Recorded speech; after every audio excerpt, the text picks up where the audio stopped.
Hi everyone, it is Christina Pridie here, better known as the Seamless Knitter here on YouTube. You can find me on Facebook and Instagram. You can find all of my seamless pattern designs on Ravelry and on my website, ptboyarnshop.com.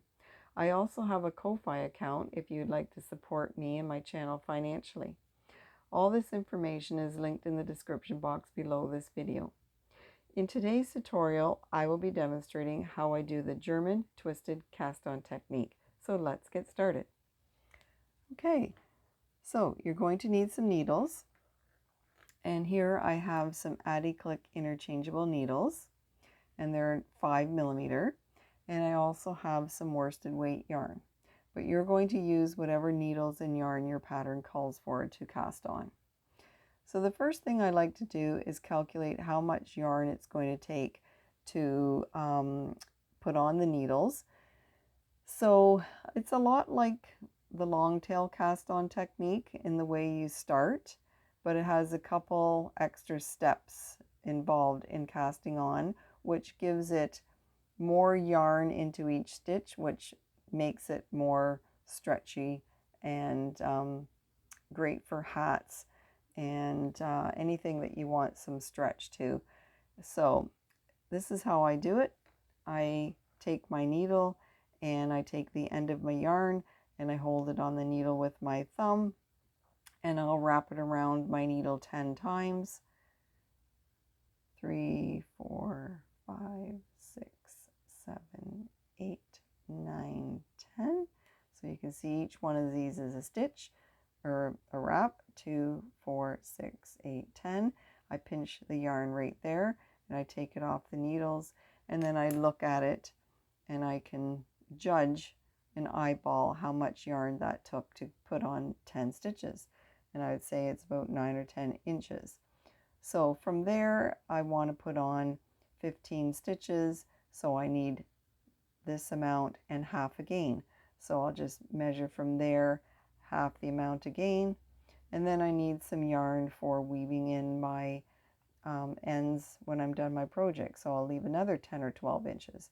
So at this point I'm going to start here and put it on my left hand because I'm right-handed, and so this is the tail end and this is the ball end, and I'm going to just hold it out like this, like a slingshot. The tail ends are underneath my 3 fingers tucked away, and this is the part that I'm going to be working on. So I'm going to pick up my needle and I am going to go underneath this strand with the needle pointing towards me, and I'm going to give it a twist. And this is going to be my very first stitch because I don't use knots.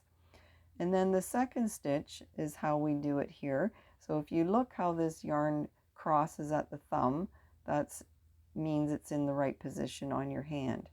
So that creates a loop when we go to do this. So the first thing you're going to do the German twisted cast on is we're going to go under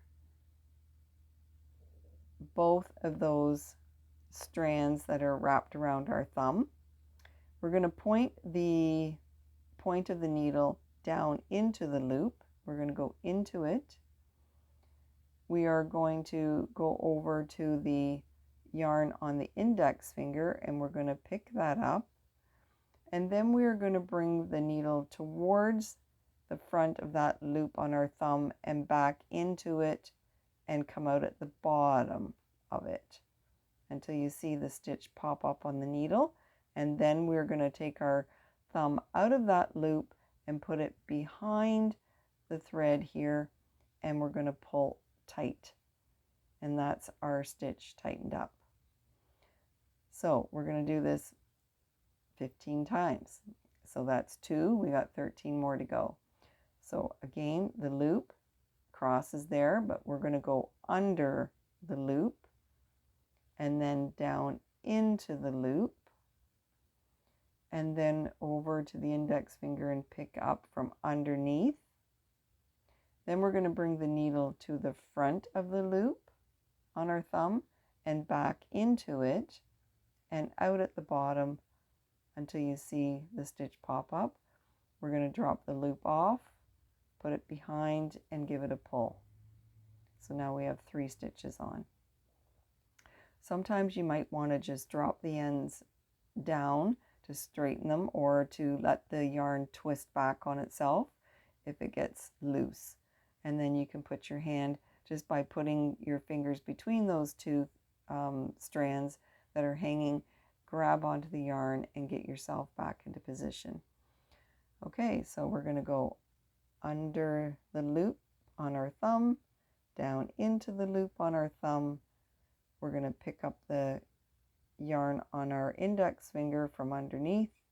We're going to come back into the front of that loop and back into it and out at the bottom under that strand. So you see this stitch pop up, and then you're going to let the loop off the thumb and pull tight, bringing your hand out horizontally to tighten it. Okay, so we're just going to do that a few times. So I'll do it in slow motion so you can see.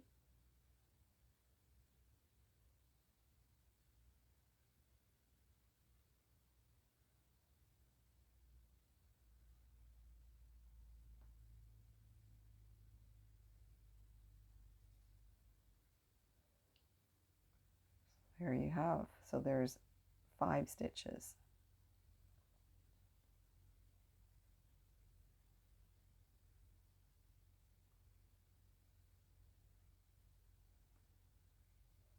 Six,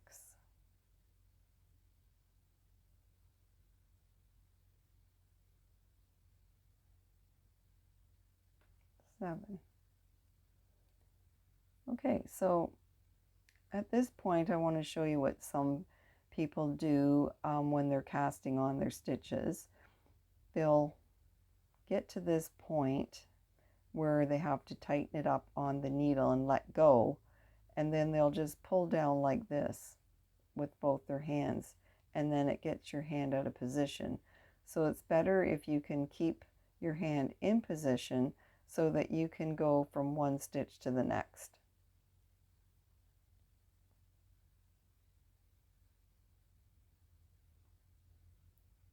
Like that. So when you pull out horizontally, you're in the same position so that you can do the next stitch. So you just get into a flow, a rhythm there, and you can start to see how it's looking. It looks a little differently than a long tail cast on. It's going on double thick, of course, the same way, but there's those extra steps. You know, the long tail cast on, you would go up into the loop when you do it, but in this case we're going under it, and then this extra step of going down into the loop and picking up the stitch over here and to the front and back through. So there's a couple little whip-de-doos, I call it, that make up the German twisted cast on. And because there's a couple extra stitches, or a couple extra steps in doing this stitch, it allows for more yarn to go into each stitch, so that it does make it a little stretchier than the long tail cast on. So it's great for doing, like I say, anything that's going to be pulled over your head or your foot or your hand. So hats, mitts, gloves, socks. It's a great one for that.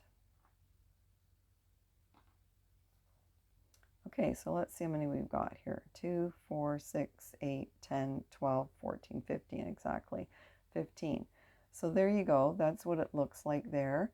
So you can see the front side. So on the long tail cast on, you just seen these diagonal slants, but in this case you see a little bump above that, and then on the other side you're going to see the purl bumps, and then you have the slanted lines at the bottom underneath. So it's a little different, looks a little different, but again it's gone on with 2 strands, and so this is how much I had left, enough for weaving in my end at the end of my project. So I'll just take a moment and purl back these stitches and show you what it looks like after you have done a row of knitting. So I'm I'm right-handed, like I said. So I'll just purl back these stitches.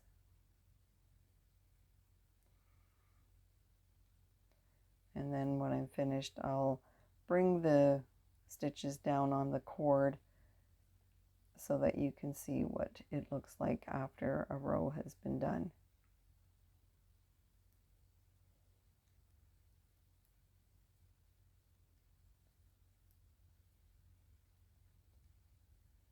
Oops, I just dropped one off. There we go.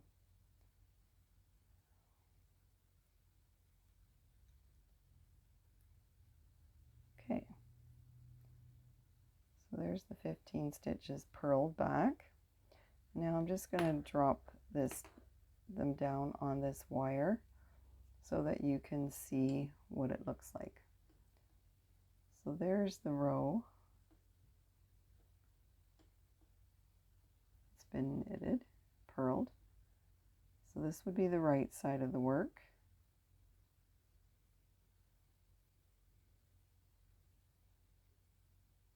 And this is the other side of it.